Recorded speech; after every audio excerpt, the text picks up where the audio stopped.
I continue with Chapter 2, A Grief Observed by C.S. Lewis.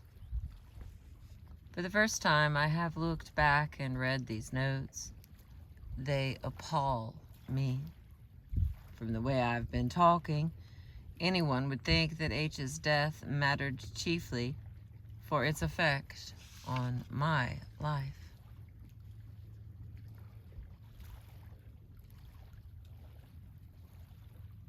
Her point of view seemed to have dropped out of sight. Have I forgotten the moment of bitterness when she cried out, and there was so much to live for? Happiness had not come to her early in life. 1,000 years of it would not have made her blasé. Her palate for all the joys of sense and intellect and spirit was fresh and unspoiled. Nothing would have been wasted on her. She liked more things and liked them more than anyone I have known. A noble hunger, long unsatisfied, met at last its proper food, and almost instantly the food was snatched away. Fate, or whatever it is, delights to produce a great capacity and then frustrate it. Beethoven went deaf. By our standards, a mean joke, the monkey trick of a spiteful imbecile. I must think more about H and less about myself. Yes, that sounds very well, but there's a snag. I am thinking about her nearly always, thinking of the H, facts, real words, looks, laughs, and actions of hers. But it is my own mind that selects and groups them. Already, less than a month after her death, I can feel the slow, insidious beginnings of a process that will make the H I think of into a more and more imaginary woman, founded on fact, no doubt. I shall put in nothing fictitious, or I hope I shan't. But won't the composition inevitably become more and more my own?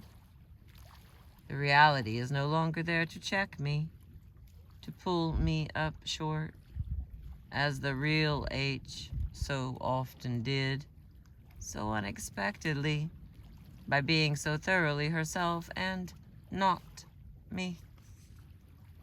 The most precious gift that marriage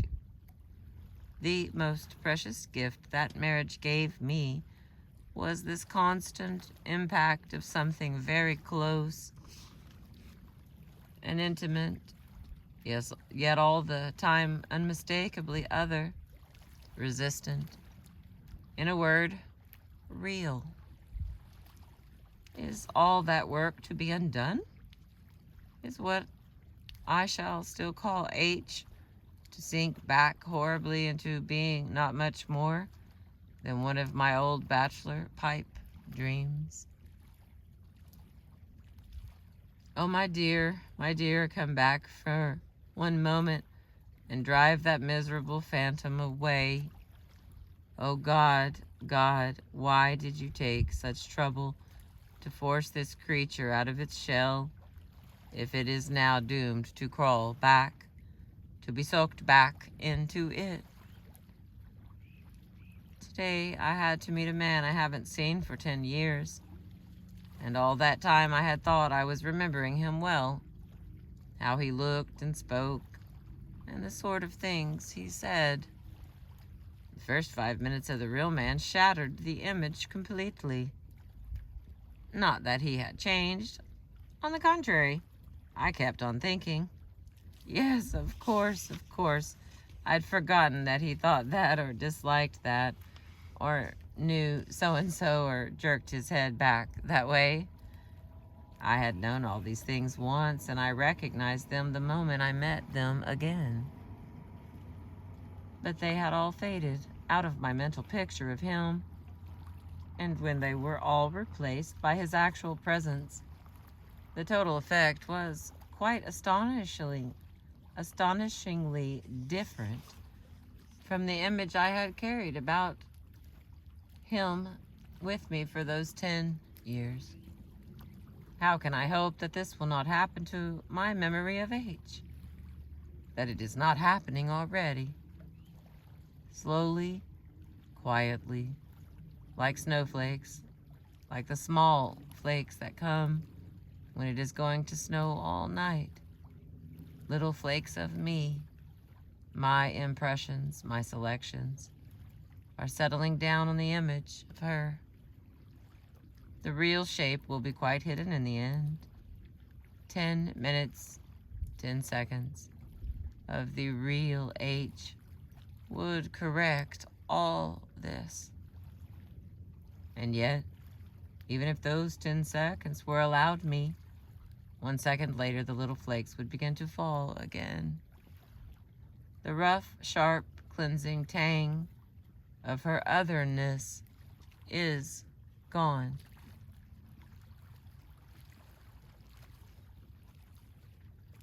What pitiable cant to say, she will live forever in my memory.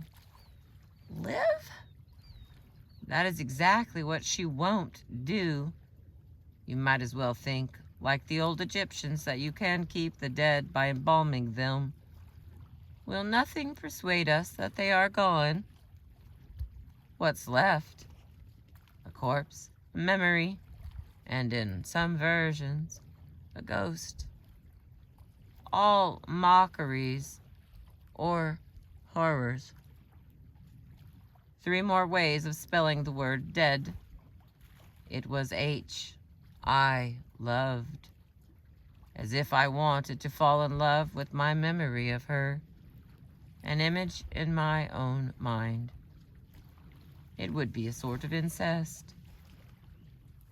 I remember being rather horrified one summer morning long ago, when a burly, cheerful, laboring man, carrying a hoe and a watering pot, came into our churchyard, and as he pulled the gate behind him, he shouted over his shoulder to 2 friends, "See you later. I'm just going to visit Mum." He meant he was going to weed and water and generally tidy up her grave. It horrified me, because his mode of sentiment, all this churchyard stuff, was and is simply hateful, even inconceivable, to me. But in the light of my recent thoughts, I am beginning to wonder whether, if one could take that man's line, I can't. There isn't a good deal to be said for it. A 6 by 3 foot flower bed has become Mum. That was his symbol for her, his link with her. Caring for it was visiting her. May this not be in one way better than preserving and caressing an image in one's own memory? The grave and the image are equally links with the irrecoverable and symbols for the unimaginable. But the image has the added disadvantage that it will do whatever you want. It will smile or frown, be tender, gay, ribald, or argumentative, just as your mood demands. It is a puppet of which you hold the strings. Not yet, of course. The reality is still too fresh. Genuine and wholly involuntary memories can still, thank God, at any moment rush in and tear the strings out of my hands. But the fatal obedience of the image, its insipid dependence on me, is bound to increase. The flower bed, on the other hand, is an obstinate, resistant, often intractable bit of reality, just as Mum, in her lifetime, doubtless, was as H was. Or as H is. Excuse me. Can I honestly say that I believe she now is anything? The vast majority of the people I meet, say, at work, would certainly think she is not. Though naturally they won't press the point on me. Not just now, anyway. What do I really think?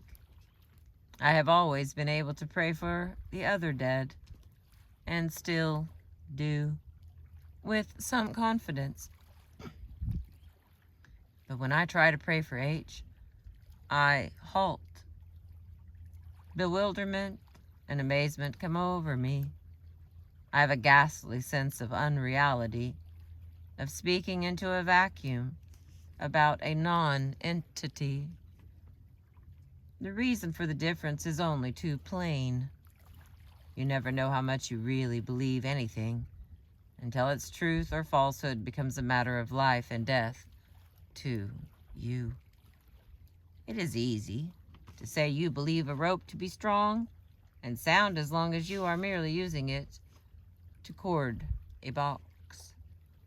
But suppose you had to hang by that rope over a precipice. Would you then first discover how much you really trusted it? The same with people. For years I would have said that I had perfect confidence in BR.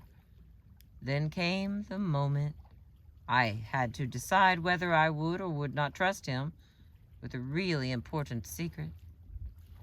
That threw quite a new light on what I called my confidence in him.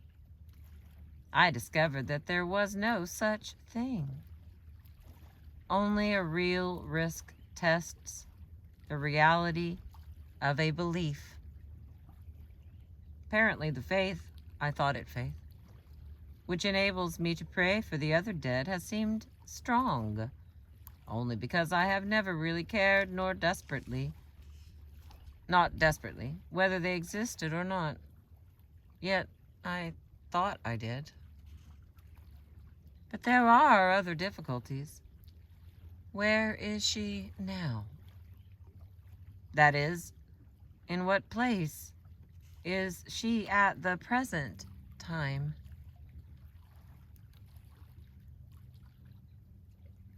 But if H is not a body, and the body I loved is certainly no longer she is in no place at all. And the present time is a date or point in our time series. It is as if she were on a journey without me. And I said, looking at my watch, I wonder, is she at Iston now? But unless she is proceeding at 60 seconds a minute along the same timeline that all we living people travel by, what does now mean?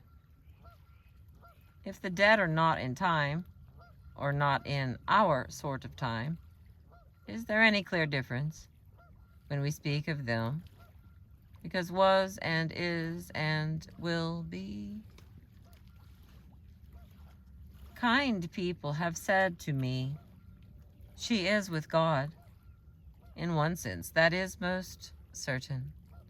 She is, like God, incomprehensible and unimaginable. But I find that this question, however important it may be in itself, is not after all very important in relation to grief.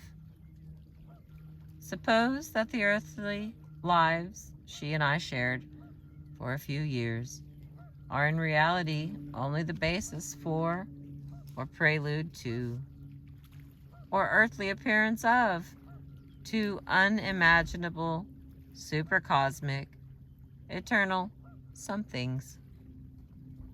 Those somethings could be pictured as spheres or globes, where the plane of nature cuts through them, that is, in earthly life. They appear as two circles. Circles are slices of spheres. 2 circles that touched. But those 2 circles above all, the point at which they touched, are the very thing I am mourning for, homesick for, famished for. You tell me, she goes on, but my heart and body are crying out, come back, come back. Be a circle, touching my circle on the plane of nature. But I know this is impossible. I know that the thing I want is exactly the thing I can never get.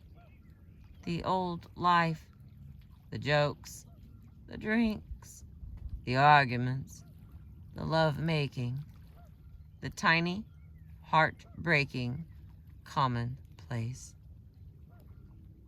On any view, whatever to say, H is dead, is to say all that is gone. It is a part of the past, and the past is the past, and that is what time means. And time itself is one more name for death. And heaven itself is a state where the former things have passed away.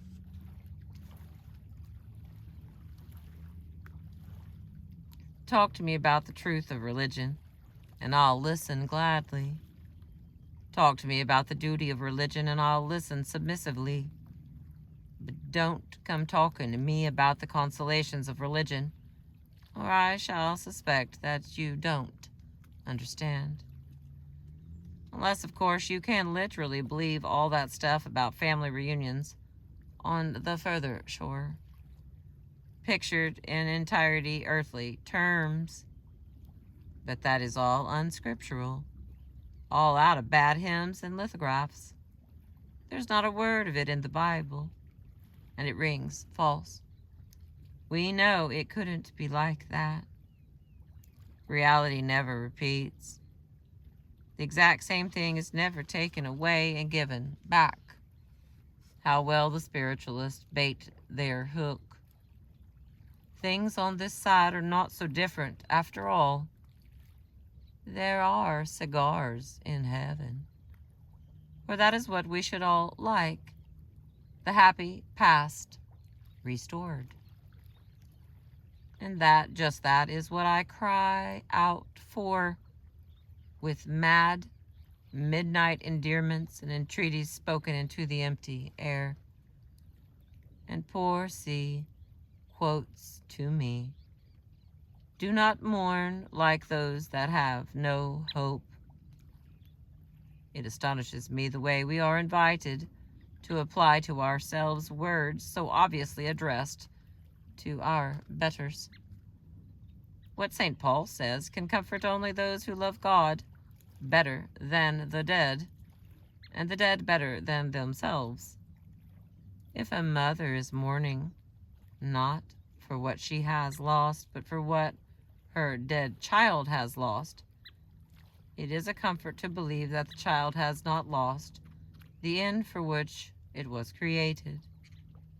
It is a comfort to believe that she herself, in losing her chief or only natural happiness, has not lost a greater thing, that she may still hope to glorify God and enjoy Him forever. A comfort to the God-aimed, eternal spirit within her, but not to her motherhood. The specifically maternal happiness must be written off. Never, in any place or time, will she have her son on her knees, or bathe him, or tell him a story, a plan for his future, or see her grandchild. They tell me H is happy now. They tell me she is at peace. What makes them so sure of this? I don't mean that I fear the worst of all. Nearly her last words were, I am at peace with God. She had not always been, and she never lied, and she wasn't easily deceived. least of all in her own favor. I don't mean that. But why are they so sure that all anguish ends with death? More than half the Christian world and millions in the East believe otherwise. How do they know she is at rest? Why should the separation, if nothing else, which so agonizes the lover who is left behind, be painless to the lover who departs? Because she is in God's hands. But if so, she was in God's hands all the time, and I have seen what they did to her here. Do they suddenly become gentler to us the moment we are out of the body? And if so, why? If God's goodness is inconsistent with hurting us, then either God is not good or there is no God. For in the only life we know, He hurts us, beyond our worst fears and beyond all we can imagine. If it is consistent with hurting us, then He may hurt us after death as unendurably as before it. Sometimes it is hard not to say, God forgive God. Sometimes it is hard to say so much. But if our faith is true, He didn't. He crucified Him. Come, what do we gain by evasions? We are under the harrow and can't escape. Reality looked steadily is unbearable. And how or why did such a reality blossom or fester? Here and there into the terrible phenomenon called consciousness. Why did it produce things like us who can see it and, seeing it, recoil in loathing? Who, stranger still, want to see it and take pains to find it out, even when no need compels them, and even though the sight of it makes an incurable ulcer in their hearts. People like H herself, who would have truth at any price. If H is not, then she never was. I mistook a cloud of atoms for a person. There aren't, and never were, any people. Death only reveals the vacuity that was always there. Vacuity. What we call the living are simply those who have not yet been unmasked, all equally bankrupt, but some not yet declared. But this must be nonsense. Vacuity revealed to whom? Bankruptcy declared to whom? To other boxes of fireworks or clouds of atoms? I will never believe, more strictly I can't believe, that one set of physical events could be or make a mistake about other sets. No, my real fear is not of materialism. If it were true, we, or what we mistake for we, could get from under the harrow. An overdose of sleeping pills would do it. I am more afraid that we are really rats in a trap, or worse still, rats in a laboratory. Someone said, I believe, God always geometrizes. Geometrizes. Supposing the truth were, God always vivisects. Vivisects. Sooner or later I must face the question in plain language. What reason have we, except our own desperate wishes, to believe that God is, by any standard we can conceive, good? Doesn't all the prima facie evidence suggest exactly the opposite? What have we to set against it?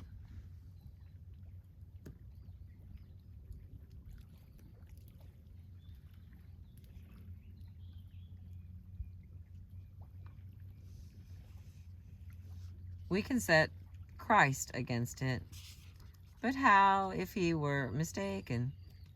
Almost his last words may have a perfectly clear meaning. He had found that the being he called Father was horribly and infinitely different from what he had supposed. The trap, so long and carefully prepared and so subtly baited, was at last sprung on the cross.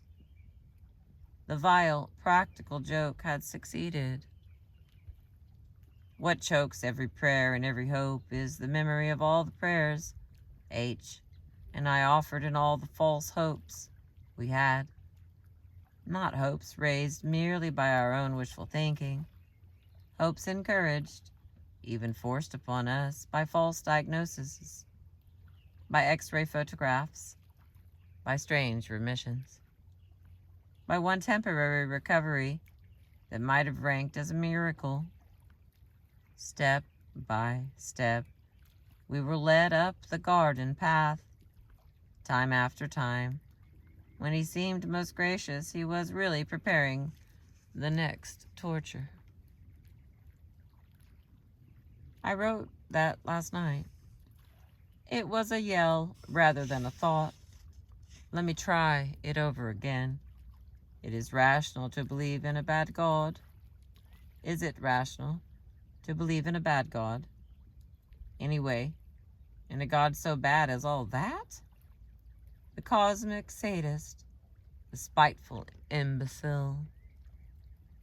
I think it is, if nothing else, too anthropomorphic.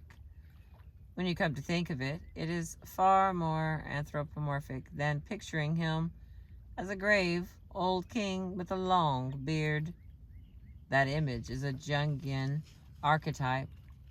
It links God with all the wise old kings in the fairy tales, with prophets, sages, and magicians. Though it is formally the picture of a man, it suggests something more than humanity. At the very least, it gets in the idea of something older than yourself, something that knows more, something you cannot fathom. It preserves mystery. Therefore, room for hope. Therefore, room for a dread or awe that needn't be mere fear of mischief from a spiteful potentate. But the picture I was building up last night is simply the picture of a man, like C.S., who used to sit next to me at a diner and tell me what he'd been doing to the cats that afternoon. Now, a being like C.S., however magnified, couldn't invent or create or govern anything. He would set traps and try to bait them. But he'd never have thought of baits like love or laughter or daffodils or a frosty sunset. He make a universe? He couldn't even make a joke or a bow or an apology or a friend. Or could one seriously introduce the idea of a bad God, as it were by the back door, through a sort of an extreme Calvinism? You could say we are fallen and depraved. We are so depraved that our ideas of goodness count for nothing, or worse than nothing. The very fact that we think something good is presumptive evidence that it is really bad. Now, God has, in fact, our worst fears are true.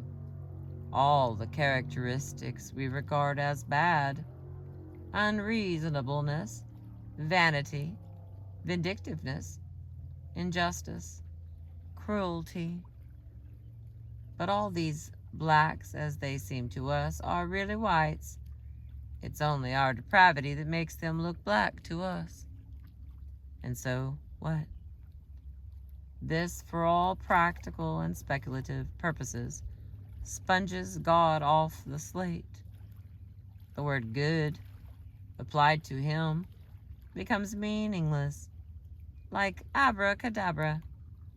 We have no motive for obeying him, not even fear. It is true, we have his threats and promises, but why should we believe them? If cruelty is from his point of view good, telling lies may be good, too. Even if they are true, what then? If his ideas of good are so very different from ours, what he calls heaven might well be what we should call hell, and vice versa. Finally, if reality is, at its very root, is so meaningless to us, or putting it the other way round, if we are such total imbeciles, what is the point of trying to think either about God or about anything else? This knot comes undone when you try to pull it tight.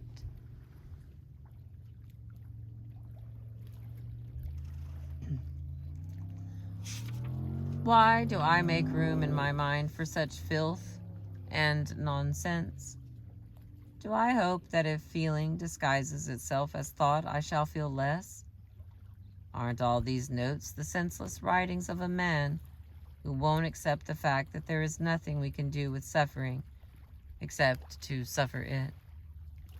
Who still thinks there is some device, if only he could find it, which will make pain not to be pain?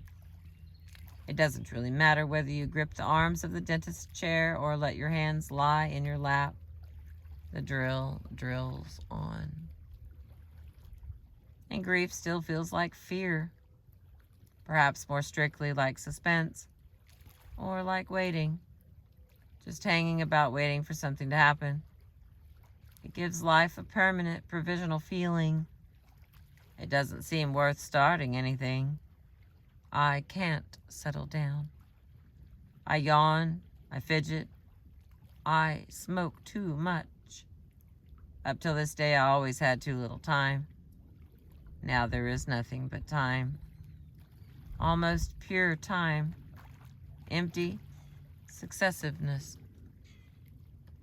One flesh, or if you prefer, one ship. The starboard engine has gone. I, the port engine, must chug along somehow till we make harbor, or rather, till the journey ends. How can I assume a harbor? A lee shore, more likely. A black night. A deafening gale. Breakers ahead. And any lights shown from the land probably being waved by wreckers. Such was H's landfall. Such was my mother's. I say their landfalls, not their arrivals. And that is the end of chapter 2. I'm going to go on with chapter 3 because we still got a pretty sunset and my battery's still kicking. Chapter 3. It's not true that I'm always thinking of H. Work and conversation make that impossible. But the times when I'm not are perhaps my worst. For then, though I have forgotten the reason, there is spread over everything a vague sense of wrongness, of something amiss. Like in those dreams where nothing terrible occurs, nothing that would sound even remarkable if you told it at breakfast time. But the atmosphere, the taste of the whole thing is deadly.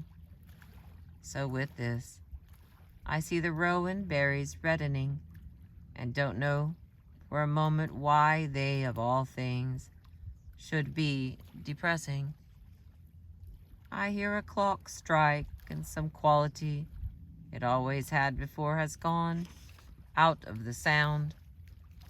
What's wrong with the world to make it so flat, shabby, worn out looking? Then I remember. This is one of the things I'm afraid of. The agonies. the mad midnight moments, must in the course of nature die away. But what will follow? Just this apathy, this dead flatness? Will there come a time when I no longer ask why the world is like a mean street? Because I shall take the squalor as normal. Does grief finally subside into boredom, tinged by faint nausea? Feelings and feelings and feelings. Let me try thinking instead. From the rational point of view, what new factor has H's death introduced into the problem of the universe? What grounds has it given me for doubting all that I believe? I already knew that these things and worse happened daily. I would have said that I had taken them into account. I had been warned. I had warned myself not to reckon on worldly happiness. We were even promised suffering. They were part of the program. We were even told, "Blessed are they that mourn," and I accepted it. I've got nothing that I hadn't bargained for. Of course, it is different when the thing happens to oneself, not to others, and in reality, not in imagination. Yes, but should it? For a sane man make quite such a difference as this? No. And it wouldn't be for a man whose faith had been real faith, and whose concern for other people's sorrows had been real concern. The case is too plain. If my house has collapsed at one blow, that is because it was a house of cards. The faith which took these things into account was not faith but imagination. The taking them into account was not real sympathy. If I had really cared as I thought I did about the sorrows of the world, I should not have been so overwhelmed when my own sorrow came.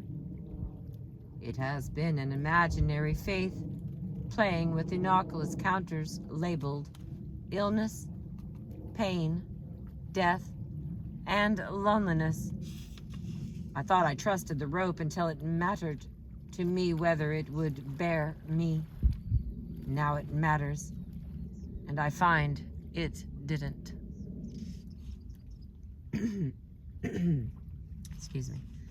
Bridge players tell me that there must be some money on the game, or else people won't take it seriously.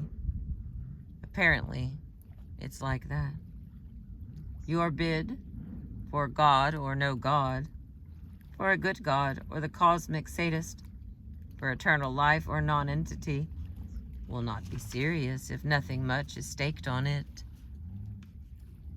And you will never discover how serious it was until the stakes are raised horribly high, until you find that you are playing not for counters or for sixpences, but for every penny you have in the world. Nothing less will shake a man, or at any rate a man like me, out of his merely verbal thinking and his merely notional beliefs. He has to be knocked silly before he comes to his senses. Only torture will bring out the truth. Only under torture does he discover it himself. And I must surely admit, H would have forced me to admit in a few passes that if my house was a house of cards, the sooner it was knocked down, the better, and only suffering could do it. But then the cosmic sadist and eternal vivisector becomes an unnecessary hypothesis. Is this last note a sign that I'm incurable? That when reality smashes my dream to bits, I mope and snarl while the first shock lasts, and then patiently, idiotically start putting it together again. And so always.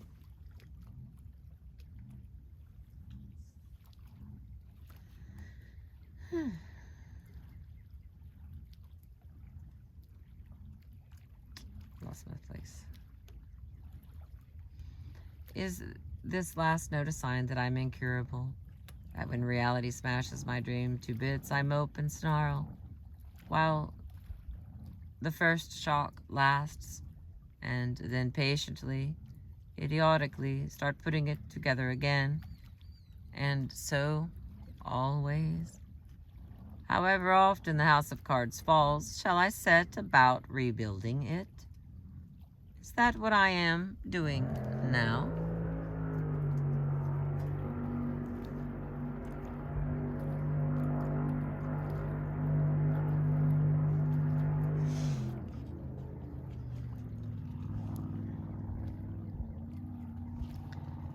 Indeed, it is likely enough that what I shall call, if it happens, a restoration of faith, will turn out to be only one more house of cards, and I shan't know whether it is or not until the next blow comes, when, say, fatal disease is diagnosed in my body too, or war breaks out, or I have ruined myself by some ghastly mistake in my work. But there are two questions here. In which sense may it be a house of cards? Because the things I am believing are only a dream, or because I only dream that I believe them? As for the things themselves, why should the thoughts I had a week ago be any more trustworthy than the better thoughts I have now? I am surely in general a saner man than I was then. Why should the desperate imaginings of a man dazed, I said it was like being concussed, be especially reliable? Because there was no wishful thinking in them. Because being so horrible, they were therefore all the more likely to be true. But there are fear fulfillments as well as wish fulfillment dreams. And were they wholly distasteful? No. In a way I liked them. I am even aware of a slight reluctance to accept the opposite thoughts.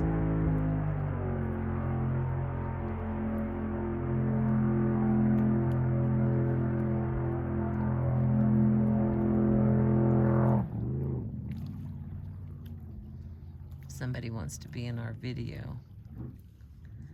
All right, all that stuff about the cosmic sadist was not so much the expression of thought as of hatred. I was getting from it the only pleasure a man in anguish can get, the pleasure of hitting back.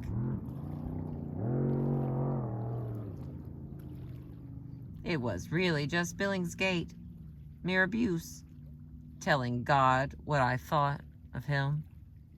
And of course, as in all abusive language, what I thought didn't mean what I thought true. Only what I thought would offend him and his worshippers most. That sort of thing is never said without some pleasure. Gets it off your chest. You feel better for a moment. But the mood is no evidence. Of course, the cat will growl and spit at the operator and bite him if she can. But the real question is whether he is a vet or a vivisector. Her bad language throws no light on it one way or the other. And I can believe he is a vet when I think of my own suffering. It is harder when I think of hers. What is grief compared with physical pain? Whatever fools may say, the body can suffer 20 times more than the mind. The mind has always some power of evasion. At worst, the unbearable thought only comes back and back. The physical pain can be absolutely continuous. Grief is like a bomber, circling round and dropping its bombs each time the circle brings it overhead. Physical pain is like the steady barrage on a trench in World War I. Hours of it, with no let-up for a moment. Thought is never static. Pain often is. What sort of a lover am I to think so much about my affliction and so much less about hers? Even the insane call, "Come back," is all for my own sake. I never even raised the question whether such a return, if it were possible, would be good for her. I want her back as an ingredient in the restoration of my past. Could I have wished her anything worse? Having got once through death to come back and then, at some later date, have all her dying to do over again. They call Stephen the first martyr. Hadn't Lazarus the rawer deal? I began to see my love for H was of much the same quality as my faith in God. I won't exaggerate, though. Whether there was anything but imagination in the faith, or anything but egotism in the love, God knows. I don't. There may have been a little more, especially in my love for H, but neither was the thing I thought it was. A good deal of the card castle about both. What does it matter how this grief of mine evolves or what I do with it? What does it matter how I remember her, or whether I remember her at all? None of these alternatives will either ease or aggravate her past anguish. Her past anguish. How do I know that all her anguish is past? I never believed before. I thought it immensely improbable that the faithfulest soul could leap straight into perfection and peace the moment death has rattled in the throat. It would be wishful thinking, with a vengeance, to take up that belief now. H was a splendid thing, a soul straight, bright, and tempered like a sword, but not a perfect saint. A sinful woman married to a sinful man, two of God's patience, not yet cured. I know there are not only tears to be dried, but stains to be scoured. The sword will be made even brighter. But, oh God, tenderly, tenderly, already, month by month and week by week, you broke her body on the wheel whilst she still wore it. Is it not yet enough? The terrible thing is that a perfectly good God is in this matter hardly less formidable than a cosmic sadist. The more we believe that God hurts only to heal, the less we can believe that there is any use in begging for tenderness. A cruel man might be bribed, might grow tired of his vile sport, might have a temporary fit of mercy, as alcoholics have fits of sobriety. But suppose that what you are up against is a surgeon whose intentions are wholly good. The kinder and more conscientious he is, the more inexorably he will go on cutting. If he yields to your entreaties, if he stopped before the operation was complete, all the pain up to that point would have been useless. But it is credible that such extremities of torture should be necessary for us. Well, take your choice. The tortures occur. If they are unnecessary, then there is no God or a bad one.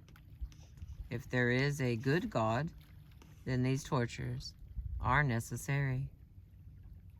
For no even moderately good being could possibly inflict or permit them if they weren't. Either way, we are for it. What do people mean when they say, I am not afraid of God because I know He is good? Have they never even been to a dentist?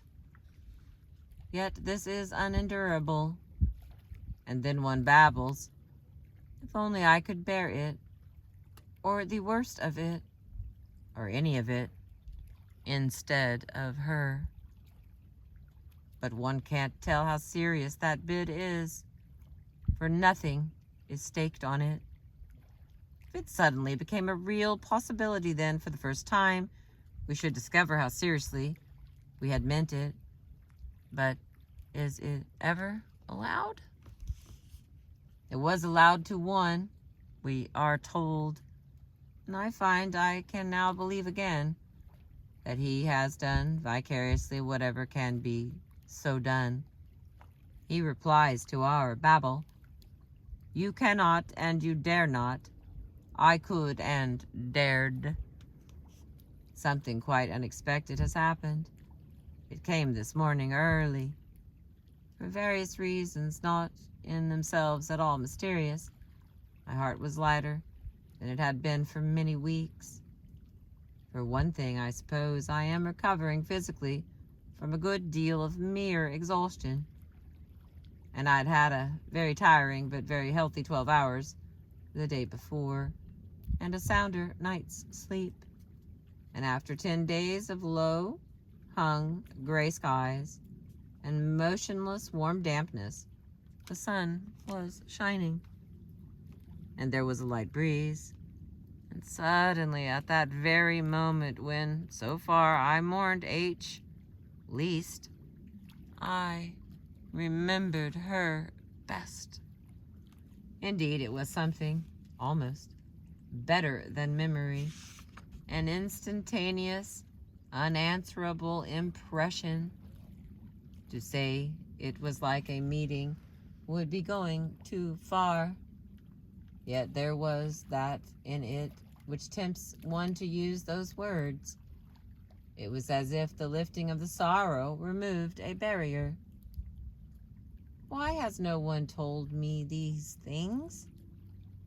How easily I might have misjudged another man in the same situation. I might have said, he's got over it. He's forgotten his wife. When the truth was, he remembers her because he has partly got over it. Such was the fact, and I believed I can make sense out of it.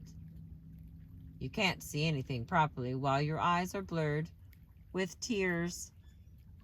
You can't, in most things, get what you want if you want it too desperately. Anyway, you can't get the best out of it. Now, let's have a real good talk. Reduces everyone to silence. I must get a good night's sleep.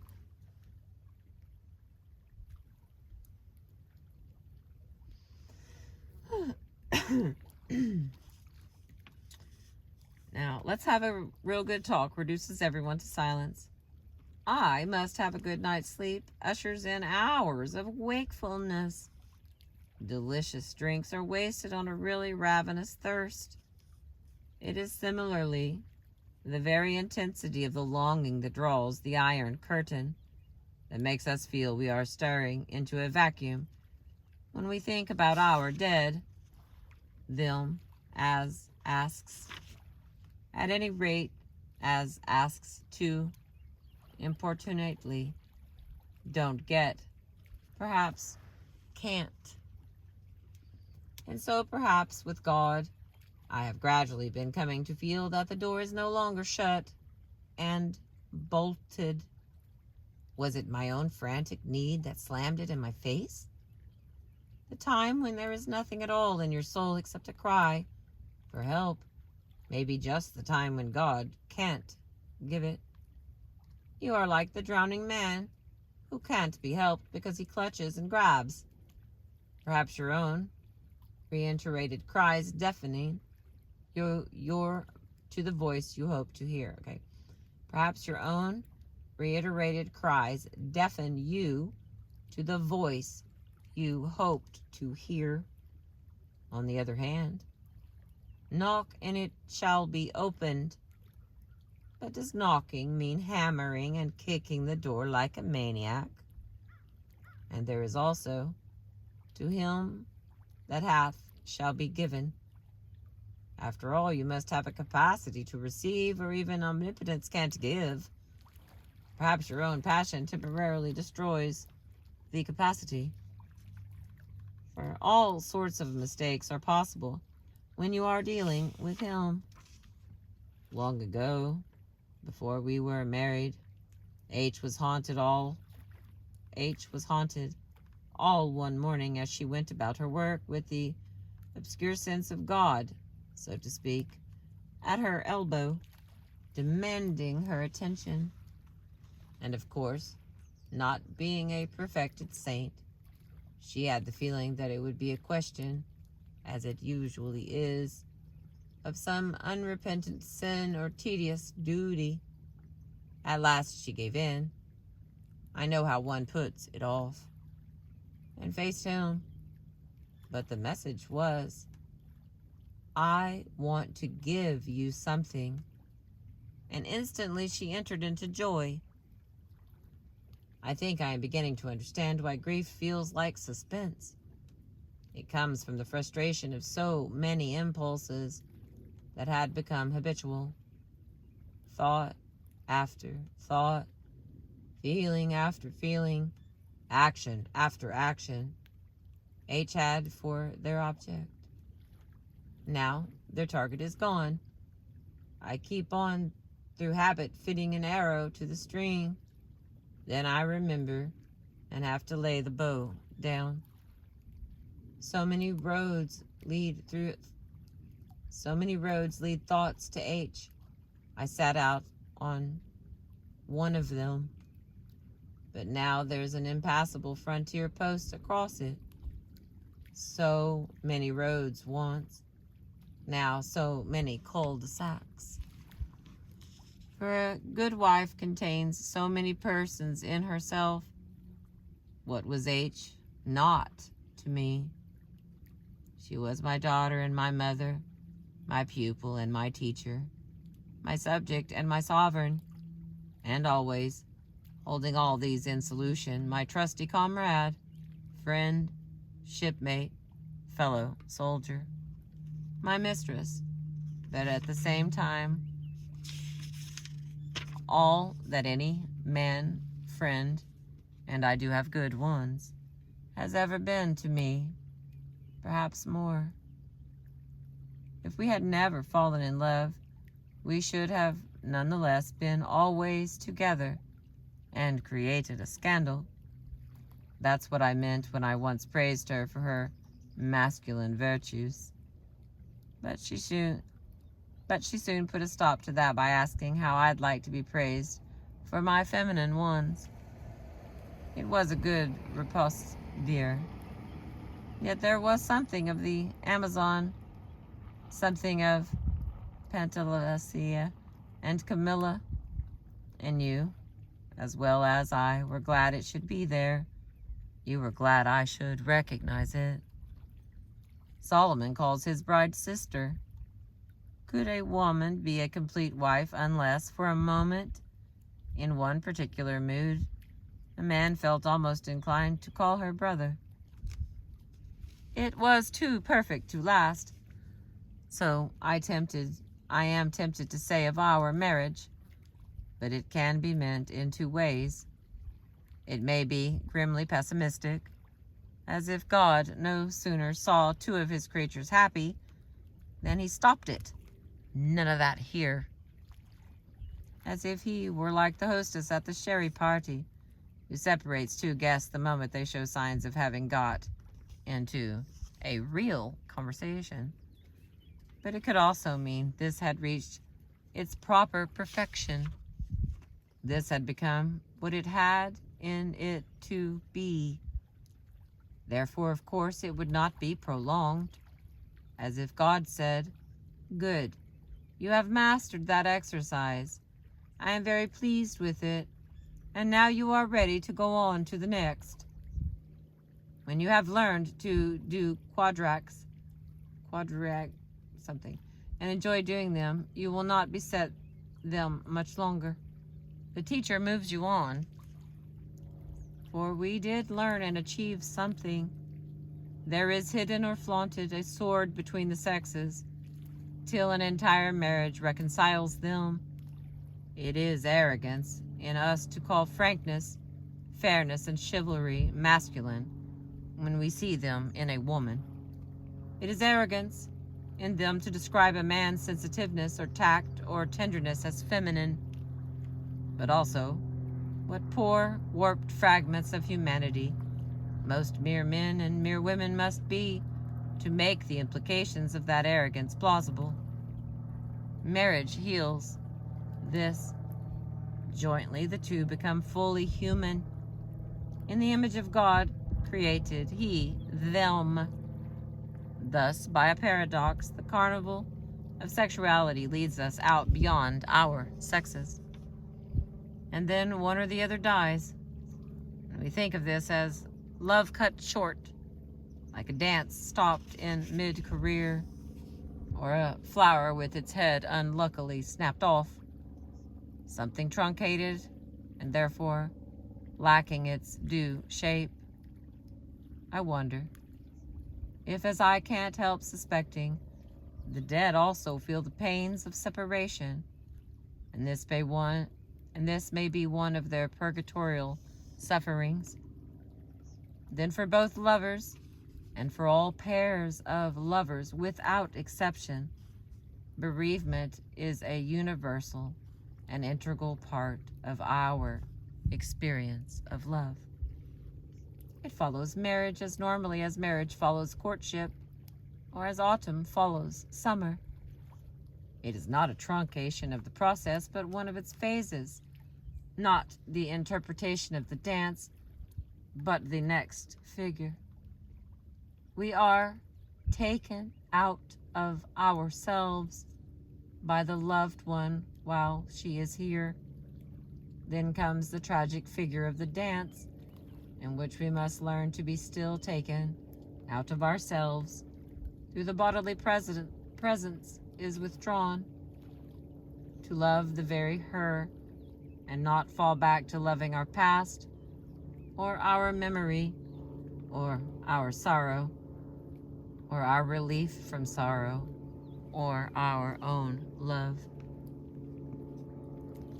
Looking back, I see that only a very little time ago I was greatly concerned about my memory of H, and how false it might become. For some reason, the merciful good sense of God is the only one I can think of. I have stopped bothering about that. And the remarkable thing is that since I stopped bothering about it, she seems to meet me everywhere. Meet is far too strong a word. I don't mean anything remotely like an apparition or a voice. I don't mean anything even strikingly emotional experience at any particular moment. Rather, a sort of unobtrusive but massive sense that she is, just as much as ever, a fact to be taken into account. To be taken into account is perhaps an unfortunate way of putting it. It sounds as if she were rather a battle axe. How can I put it better? Would momentuously real or obstinately real do?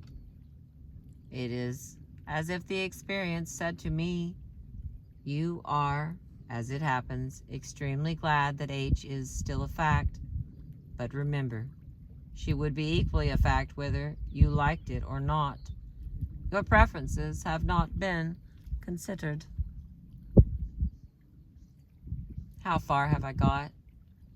Just as far, I think, as a widower of any sort, who would stop leaning on his spade and say in answer to any inquiry, "Thanky, mustn't grumble.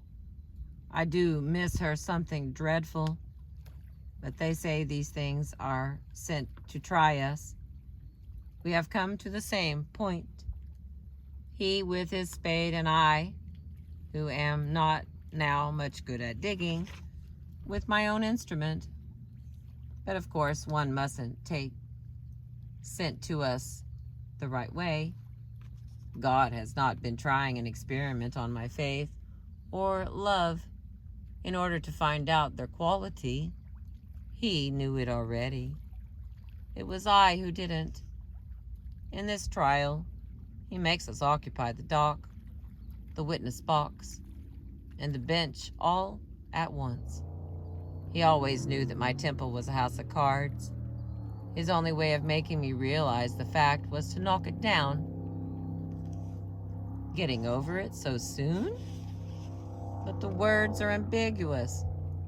To say the patient is getting over it after an operation for appendicitis is one thing. After he's had his leg off is quite another. After that operation, either the wounded stump heals or the man dies. If it heals, the fierce, continuous pain will stop. Presently, he'll get back his strength and be able to stump about on his wooden leg.